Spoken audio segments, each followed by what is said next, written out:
ได้อยู่บ่เลยได้ลูกเอาเฮ็ดมันโอ้ขออีกโตหุ่นน่ะเฮ็ดบุญเพ่งขอแงงไงตีเออยังไงเอาบุญเพ่งเอาตายคักไปเคาะหน่อยดิเคาะแม่มันตกอ่ะเอามุนมัดเอานี่บุญเพ่งโอ้ยเป็นความทิมเป็นว่านี่เอาตัวนี้นี่ตัวนี้เอาเลยได้ลูกขอบคุณค่ะเอาบุญเพ่งนมนี่ขอบคุณค่ะแทงและดูดให้เบิ้งด้วยหันเมื่อนี้ไอ้มีเงินบ่หลายไอ้เลยซื้อนมมาให้กล่องนึงมาลุงคอยดีใจอยู่บ่ไอ้ซื้อนมมาให้นี่เลยซื้อใหญ่ๆอีแหละเมื่อนั้นว่าจะกินน้อยๆกินใหญ่มันบ่มืดเป็นได้แซ่บบ่อร่อยมากบ่ดูอร่อยมากมาลุงคอยกินมื้อนี้คอยกินแบบนี้แหละกินกล่องใหญ่มากเลยเขาได้ซื้อมาเฮอนะไม่คอย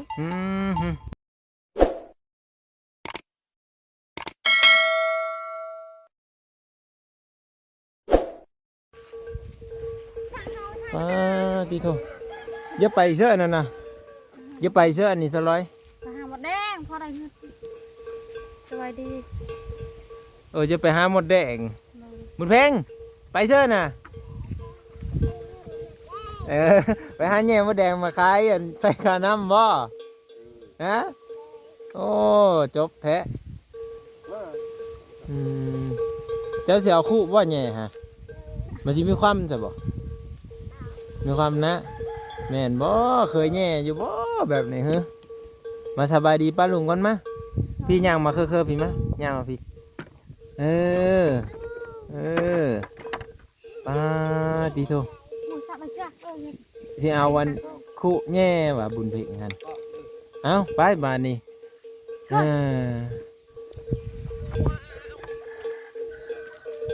แถวเลยแหละสิไปนี่ซื้อเนี่ยเกิบฮะ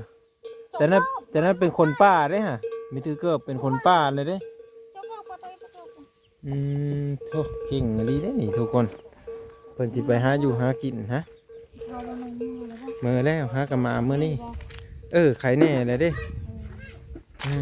ดีโธ่ต่อปลาเลย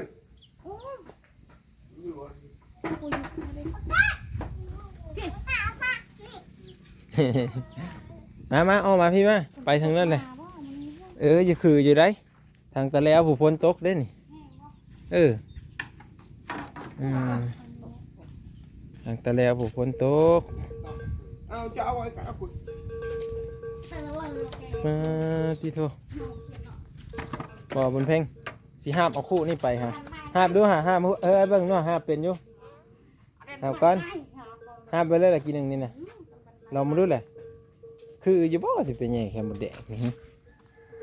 ฮะเป็นอยู่บ่เลยไม่เป็นถือคู่นะจ๊ะยันถือคู่แล้วแบบนี้นะคนแห้งอยู่เป็นตกแห้งเด้อยู่แต่แล้วบ้านมาห้องเมืองชนกันปานเลยคนพลอยมันตกแต่แถวแต่แล้วนี่นะเบิ่งได้ทุกคนเดี๋ยวเบิ่งอันนี้ตะเวนคือใกล้สิตกนะ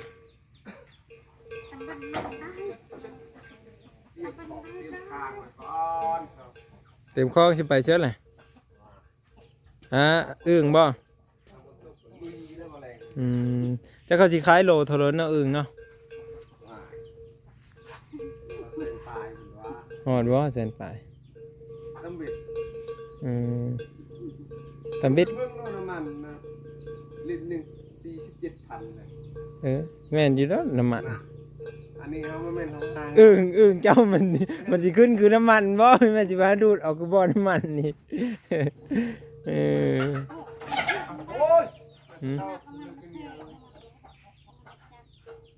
น้ำมันรถจักรมันตั้งแพงอยู่แล้วเงินก็หาหญ้าได้มีว่าทางเลือกไม่ว่าอยู่ลาวอยู่ไทยคือกันเมื่อ FC แต่เจ้าก็คือกันนั่นแหละเพิ่นก็หาเงินหญ้าคือกันเห็นเพิ่นว่าหาเงินหญ้าเด้อช่วงนี้ว่าซั่นคือสิแม่นความเพิ่นนะทุกคน แต่ขนาดแต่เฮาผู้หาอยู่หากินนี่ก็ยากคือกันขนาดเราไม่ได้เฮ็ดธุรกิจนั่นนี่การเฮ็ดธุรกิจการค้าคือเพิ่นเนี่ยโอ้ยพืชเครื่องนั่นแหละทุกคนเลยเนาะแบบคนทุนน้อยเอาสั้นซะเนาะทุนมีหลายโอ้ควายสร้างนี่ยังได้อยู่เนาะบุญเพ่งควายเจ้าหรือควายเพอควายสร้างนะเบิ่งหญ้าเลยทุกคนควายโง่แถวนี้ก็ได้เนาะควายนี่เริ่มมืดแล้วควายนี่บ้านเฮานี่ก็สิมีแต่เจ้าสองเจ้าเท่านั้นนะก็สิแบบนี้แหละนี่โง่ควายแถวเขตนอกกันมันไม่ได้ค่อยกินหญ้ากินนั่นไม่มีหญ้าเขากินได้ในเมืองนี่มีแต่ขี้ดินร้อนๆเนี่ยได้นี่มีค่อยมีทุกคนเลยเห็นบ่มันก็หาเล็มกินไปสิเลยมื้อนี้แหละบุญเพ็งละสิไปหาแย่ไข่มดแดงว่าท่านจักเพิ่นสิไปหาแย่ทางเลยแล้วค่อยก็สินำเพิ่นไปเบิ่งนี่แหละเพิ่นสิไปบ่หรือว่าเด้อบ่บุญเพ็งไปอยู่บ่แหละสิไปเบิ่งหมดส้มครบคนแล้วบัดนี้ฮะเอาเพิ่นขี้โต๊ะบ่อันไปหาอยู่หากินนี่เอาเพิ่นไปอีหลีบ่นี่มาเมื่อนี้พอดีเจอเพิ่นเลยนี่เฮ็ดมัดนะแม่เอาเพิ่นแหละมัดมีอยู่บ่แนวมัดนะไปเอาอยู่คุกเอาคือมีเอาล่ะคู่นะเฮ็ดบุญเพ็งที่หมดคู่เลยบัดนี้ถือเอาแล้วแม่คู่นี่โอ้ยสิมีขี้โต๊ะอ้ายมีจักว่าไปแย่ใครหมดนี่เฮ้อโอ้ยมีจะคือได้แบบนี้เหนียวบุญเพ็งคะแนนมันเต็มเนาะไปจ้ะโอ้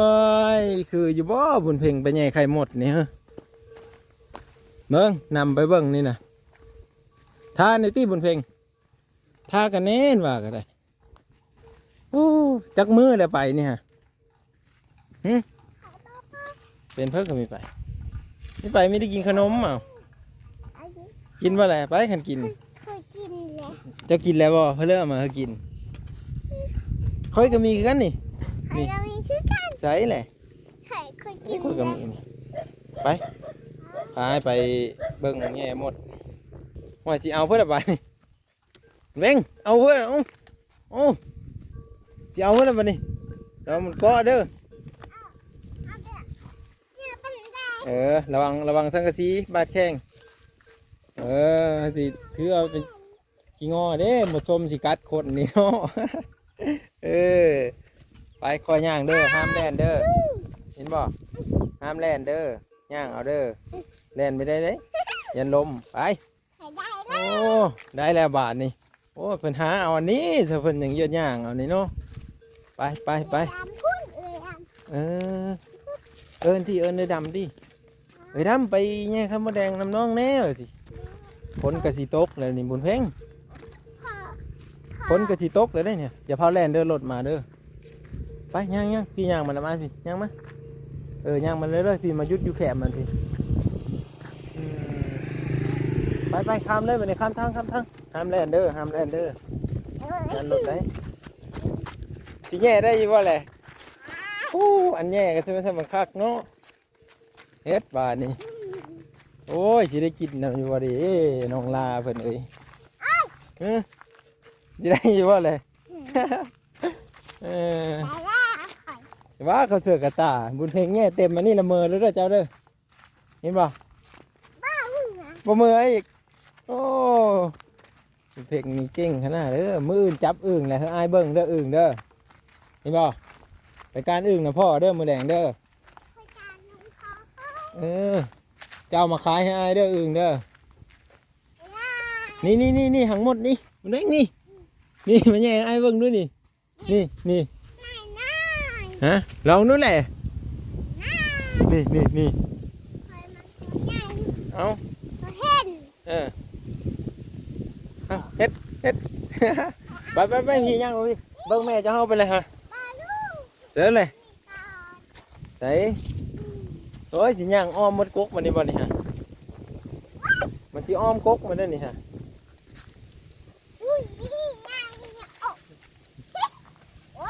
มัดตี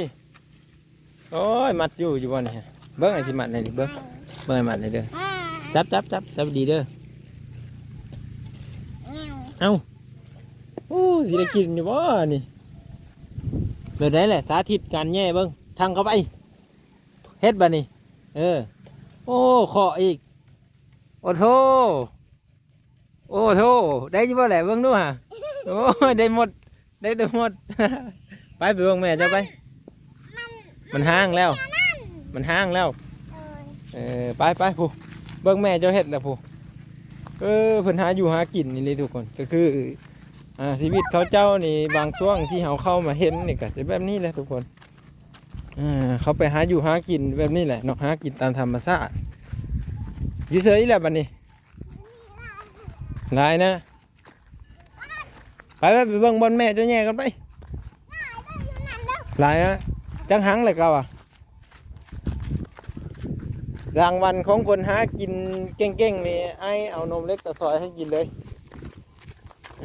ซื้อมาอยู่นมเล็กตะซอยนี่แต่ว่าซื้อมาให้แต่2 คนเด้ให้แต่เด็กน้อยกินผู้ใหญ่ไม่ต้องกินดอกใหญ่แล้วอดเอาเน่ถือเอาเป็นยังคือบ่ถือเป็นยังคือบ่ถือมันไปอยู่บ่ไปย่างมานี่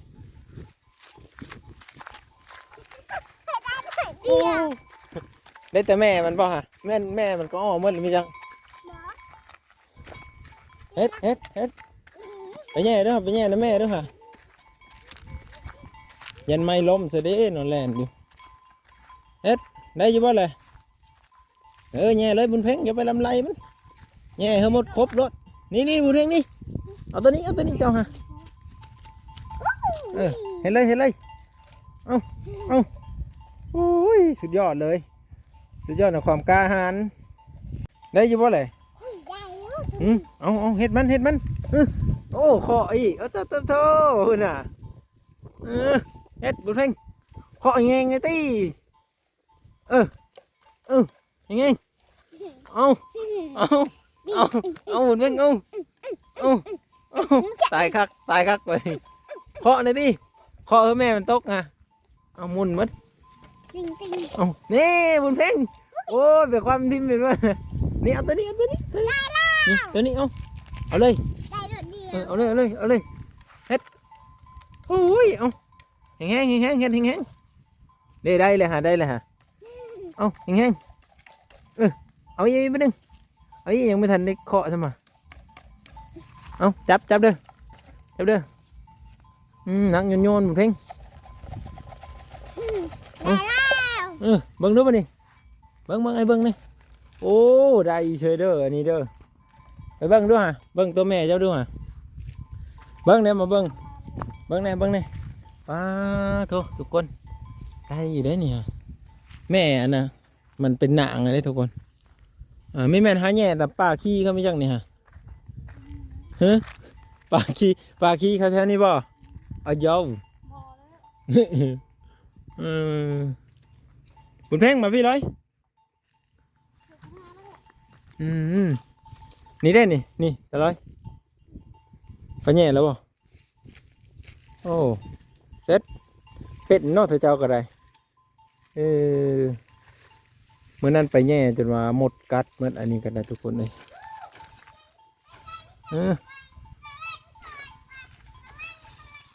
ได้อยู่ว่าแหละมันมากัดผู้มีแย่พี่หมดนี่ก็ได้ผู้แย่มันคือมีกัดเนาะสลอยเมนมันกัดสลอยเมนหมดกัดเจ้าความหรือว่าฮะความแล้วโอ้ยมันคือปลาไต้ขึ้นเลยนะฮะจับไหมเบาให้ได้โอ้ยสิมีทอกทิ่มหมดได้แต่แม่มันอันนี้จะเอาไปให้ย่างแม่มันได้แต่แม่หมดนี่เบิ้งด้วยเบิ้งนะเบิ้งมันไต่ขึ้นมาได้เนาะได้แต่แม่มันเป็นทอกทิ่มเนาะได้แล้วหน่อยเดียวได้เอามาสิแง่ให้นี่จะมีหาแง่ตัวมันต่ำฮะใส่เลยตัวนี้ได้สิเคาะได้ไหม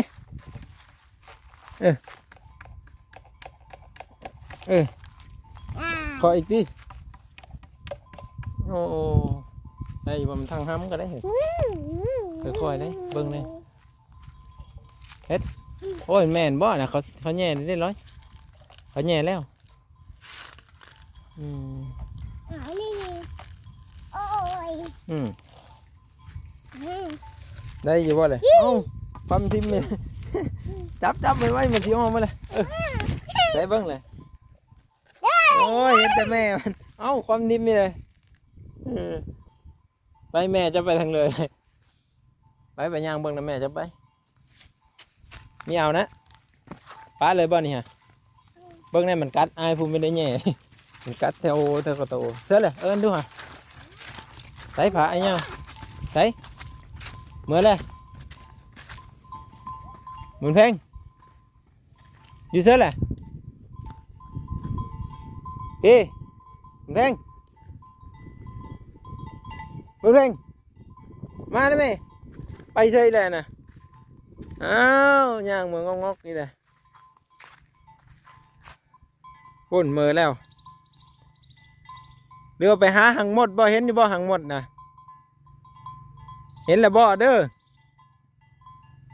อย่างล่อเบิ่งแหละผู้แถวดอนผู้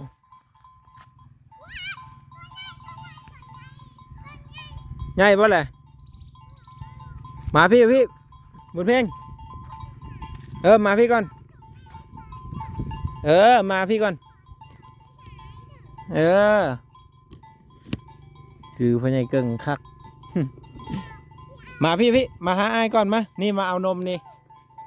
บุญเพ่งโอ้ยจะเป็นสัตว์ดุเนาะนี่มานี่ก่อนนี่มีกินบ่แหละ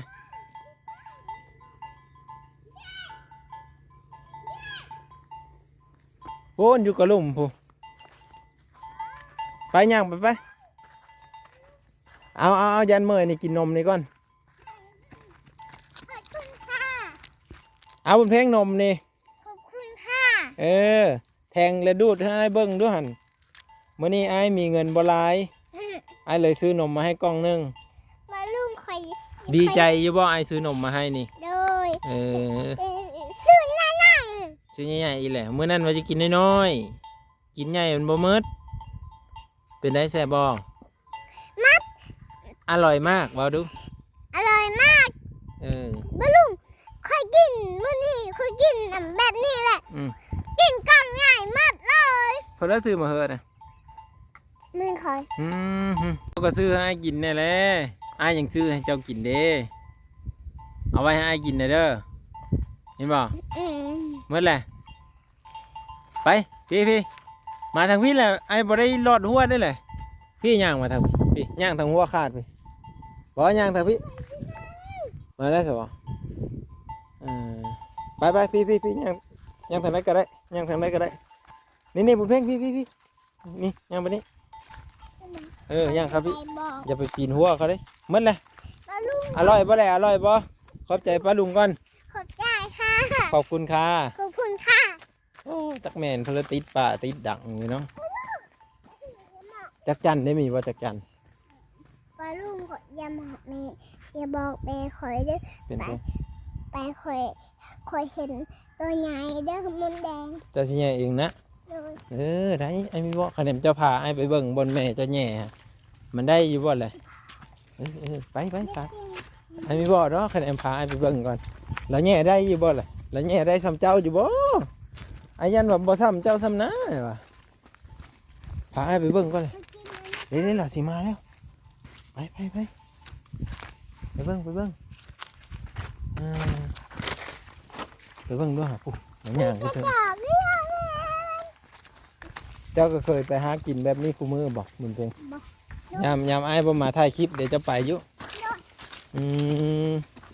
หากินแบบนี้แล้วเขาจะเงินคนดูฮะ ข่อยไม่ได้เห็น บ่เห็นทำโอ้ยเห็ดได้สิได้กินจากคันบ่เห็นไปพาอ้ายย่างเขาเบิ่งก่อนพวกแม่เจ้าเห็ดแล้วโอ้ไปทุกคนเขาเบิ่งมึงดูฮะเฮ็ดบ้านนี้200ย่องนะแม่โอ้เงียนขึ้นร้ายได้ขอฮักได้ จะฮู้บ่วิธีมันแบบมีเยอะหมดสมกัดคอยสิบอกมีกาถาดีเด้ยิ้มซะมันรถสลอยจะแย่เข้าไปเลยยิ้มเลยเอ้าบอกกาถาดีมันก็มีกัดเจ้าแหละได้อยู่บ่เลยคือนักโยนแต่เบิ้งนี่ซ่องกระตาเนี่ยโอ้ยสิได้แบ่งมือเสื้อปลาคอใหญ่แกงแหละพ่อแม่พี่น้องป้าที่โทแบ่งเครื่องก็ได้ตี้ค่อยกับไปนำคือกันฮะโอ้โหได้อยุ่สะ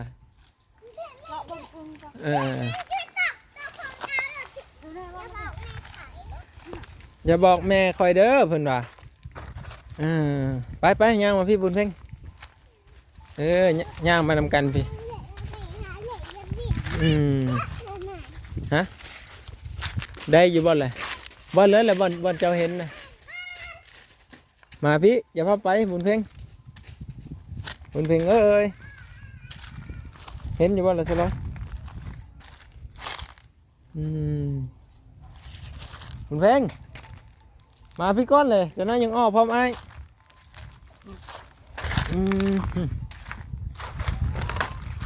เด้แถวกกวานี่สลอยถึงกกวาเห็นอยู่บ่คุณเพ่งมาหาดูเลยแถวกกวานี่เลยมีอยู่บ่เลยหรือว่ามีแต่หังเขามันห้างบ่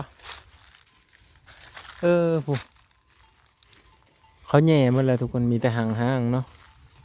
มันไม่ค่อยนั่นปลาเลยนะไปดิเซนแหละสิแย่ดิเซน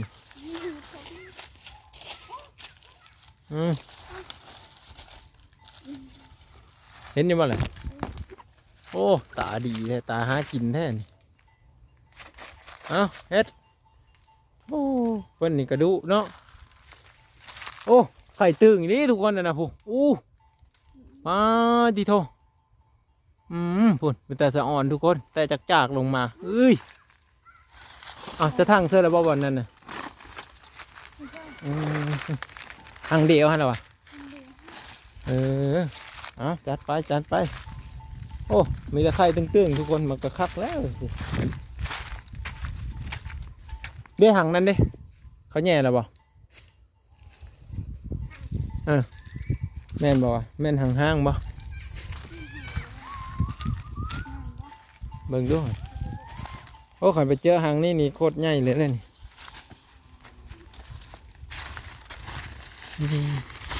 แม่นบ่เลยห้างในตะบ้านห้างแล้วมีทันเขาเด้อเท่านี้แห้งฝีมืออยู่วันแล้วล่ะบุญเพ่งฮะ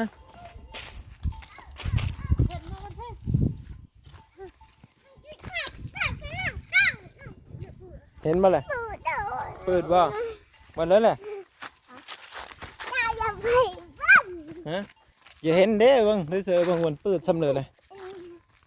มันเปิดซ้ำเลยแหละเบิ้งพาไปเบิ้งอันนี้บ่อันนี้นี่อันนี้บ่เลยมันก็เปิดกันได้นี่ฮะนักโยนอยู่นี่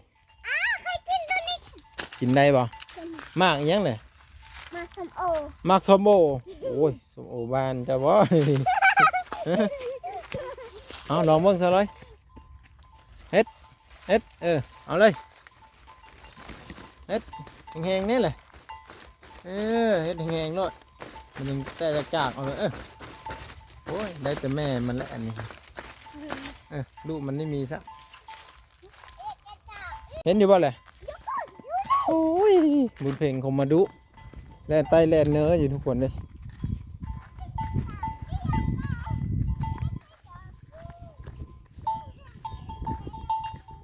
เสือแหละเจอไอ้เบิ้งเนี่ย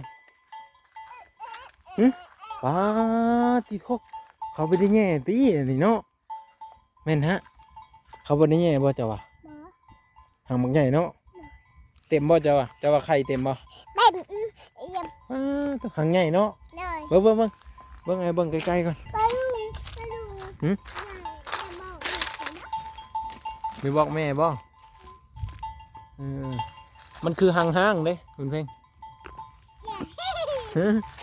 อย่าเห็ดอีกซูนที่ซื้อก็บ่ได้ไผละสิมาแย่ซะคันแม่จะบ่แย่ไผสิแย่ล่ะ กระตังดอกแม่ไฟ เอิ้นนี่ติเอิ้นเราติเรามาแล้วฮะ มึงไปบ้านของกู ฮะบ่เราได้ไหมเลย อยู่นี่แม่ เออให้เรามาแย่เบิ่งไอ้จะเบิ่งว่ามันไข่บ่เลย บอกคอยมาให้เนี่ยของคอยเอง เจ้าก็ปิดเอาได้ไหมปิดเอาแล้วก็แบะเอาไปแบะเอาไปให้พญายเกิ้งไป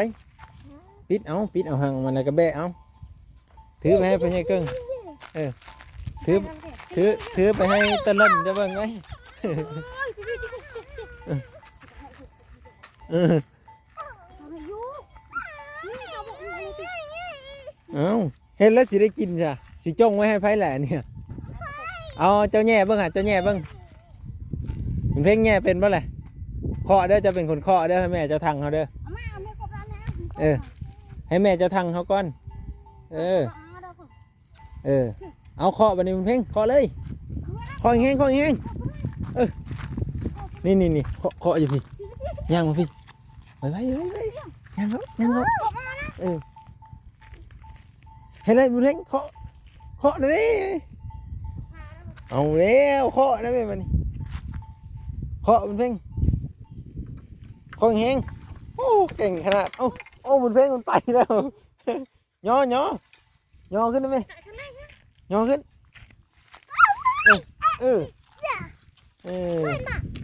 เห็นอยู่นะสบายนี่ให้แล้วผ่านนี่อ้าว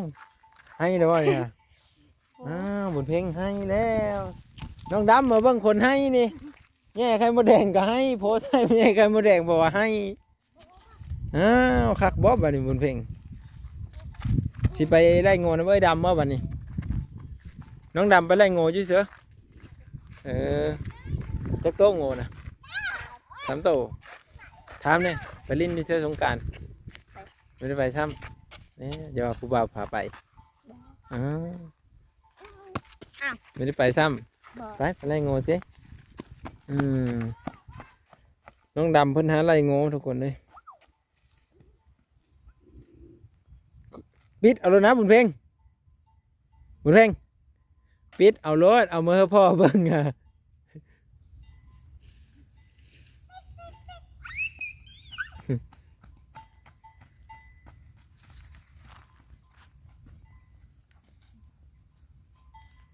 น้องดำเพิ่นไล่โง่เก้วแล้วบ่เข้าน้องดำ FC ก็จะเห็นน้องดำมาท่านนี่ได้เห็นเลยได้น้องดำนี่เพิ่นกำลังไล่โง่ไล่นี่มือเหินเนาะค่ำแล้วทุกคนเลยฮะยุดเดี๋ยวได้ค่อยกับสีนำไปนำจะไปแล้วบะเนี้ยค่อยสีนำจะไปก่อนสินะค่อยกับสีย่างตามหลังคือกันมันเร่งเนาะค่อยกับสีย่างตามหลังอ่ะย่างไปเลยเอา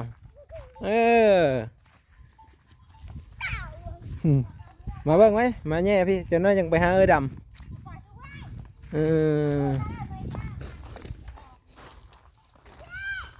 เห็นอยู่บ่ล่ะ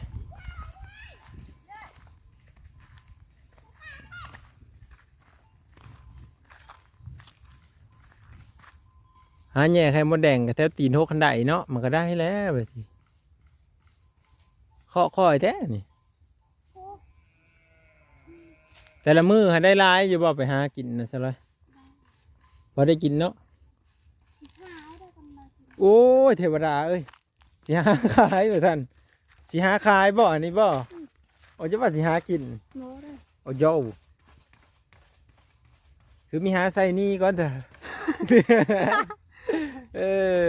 หาใส่นี่ก่อนก็ได้แต่ว่ามืออื่นต่างเอาเงินโอ้มือจังเอาเนาะได้อยู่นะมือข่าวไปได้ฮะชิเปล่าซื้อฮะมืออื่นต่างจะเอา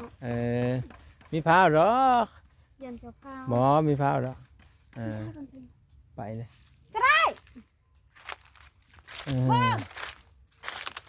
จะน้อยถามนี่ลายเพื่อนสีห้าเนาะทุกคนเพื่อนสีห้าบอกโอ้ยมาเธอเลิกกระทำตายแต่นี่แบบนั้นอย่ามาใกล้เลยจะเนินเพื่อนสิว่าเอาเพื่อนแย่ไข่มดแดงกันบุญเพ่งเห็นอยู่บ่เลยใส่จะว่ามันลายๆฮะเบิ้งไอ้สิเบิ้งนี่เป็นหาแย่ไข่มดแดงทุกคนเนาะหาแย่ทั้งหมดเบิ้งเดี๋ยวย่างเบิ้งบนเพ่งกัน ใส่เห็นแล้วบ่อ้าอยู่เสืออะไรนี่โอ้ยหางดอกนี่เบิ่งไอ้จับมึงโอ้โตมีแต่แม่มันได้เพลงมีแต่แม่มันมดแล้วบ่ล่ะมดแล้วบ่หืมอยู่ใช่เลยอยู่ไหนพวก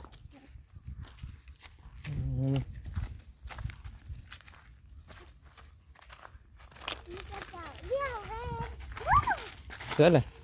แม่นะแม่ทำเบิ่งทางเลยอีแล้วมันไ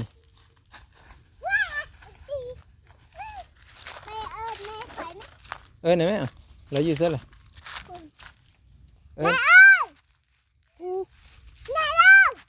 เสือสีเบิ่งด้วย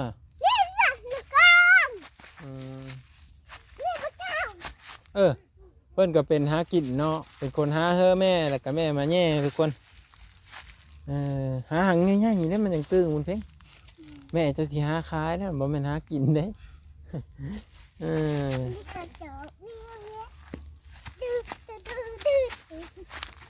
แม่จะสิหาขายเลยกันคุณเพ่งจะสิให้แม่ขายอยู่บ่หรือสิให้แม่กิน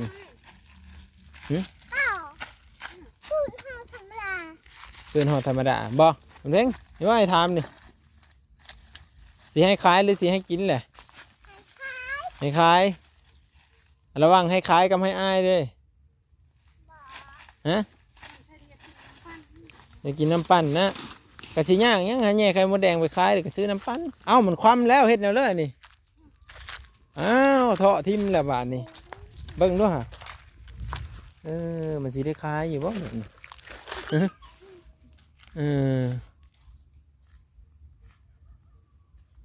มันสิได้คงได้ขายอยู่บ่ไปเด้อบุญเพ็งเด้อ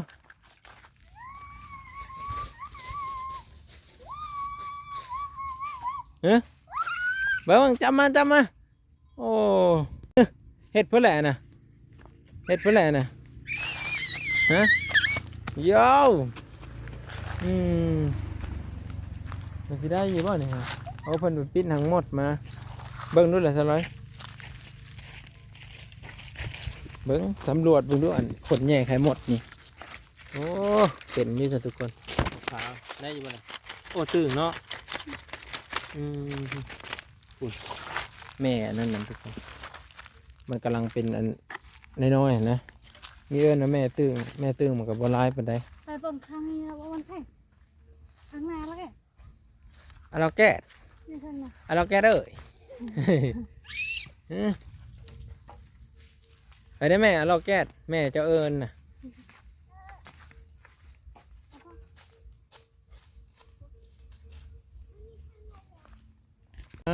ตีโทดีใจจะบอกไอ้ซื้อนมมาผ่ามือนี่เอาไอ้สิได้มือเลยเด้อบายบายก่อนไปเจ้าไปแย่ไข่มดนะแม่เจ้าก่อนเดี๋ยวไอ้มือให้เฮ็ดเวก่อนมานี่ไปทุกคนคือตอนนี้เขาก็สิได้กลับมือแล้วเนาะก็คือหาแย่ไข่มดแดงไปหาแย่ไข่มดแดงไปเดี๋ยวเขาก็สิกลับก่อนการหาอยู่หากินของชาวบ้านนี่นะทุกคน